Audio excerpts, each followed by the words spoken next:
Come on over, have some fun with Crazy Taxi!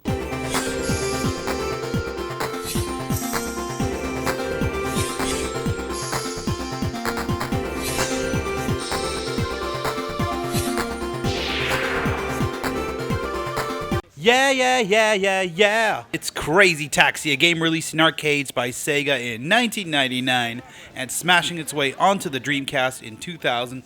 This game is what you call a classic, and nowadays it's also shot in the arm of 90s nostalgia. Originally available in arcades in both the form of a regular Daytona-like USA setup, and then later a very unique stand-up setup, players got a perfect arcade home conversion which hit consoles later that year, and we even got a bonus or two to go with it, but we'll go more into that later on.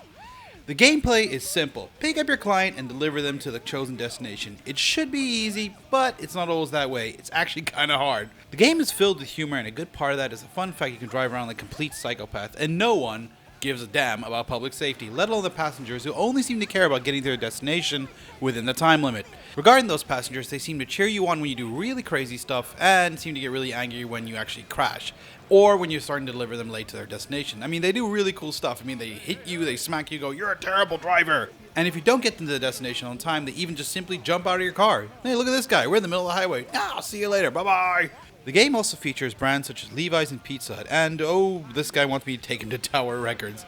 Kinda awkward unless he lives, somewhere in Japan. I'm also really fond of the fact that the game has these really cool secret passageways you can take. I mean, you can jump on the roofs, you can go through this parking lot like I'm showing you right here, and someone somehow has left ramps all over the city. I mean, that's just irresponsible. But hey, look, it's Crazy Taxi. No one cares. Crazy Taxi features 4 characters. They are Axel, who looks like a rejected member of Blink-182, BD Joe, who kind of looks like Charlie Murphy, Gina, who kind of looks like Rogue from the X-Men, and of course Gus, who I guess could be Bruce Willis's uncle. The game modes consist of the arcade mode, which basically has you picking up passengers and dropping them off to gain both time and money, 2 time attack modes, one of 5 minutes, one of 10 minutes, and an original mode which allows you to start in a different part of the city. I don't really know if this was actually from the original game, but I guess it's here right now. Finally, there are some special bonus fun modes which they put in where, for example, you have to pop balloons with your car within a time limit, and to be honest, there isn't too much to say about that, so we'll just leave it where it is.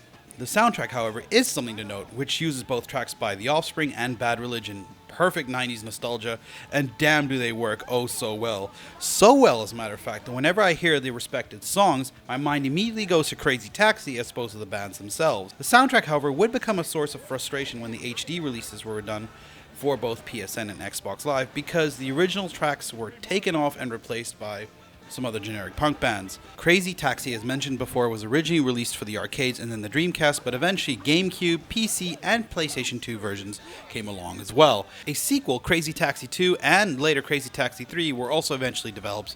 And if you want to get a hold of this game for the Dreamcast, it's actually quite easy to find. It shouldn't be too expensive, and it's a classic to have in your collection. I mean, this is the kind of game you could pull at a party and at least like 3 people in the room and be like, "Oh my god, Crazy Taxi!" And it's even a game that girls play. Wow! Girls, parties, video games. Come on, this is what you want. Anyhow, that's enough for me for now, and I'll catch you next time on Retro Reload.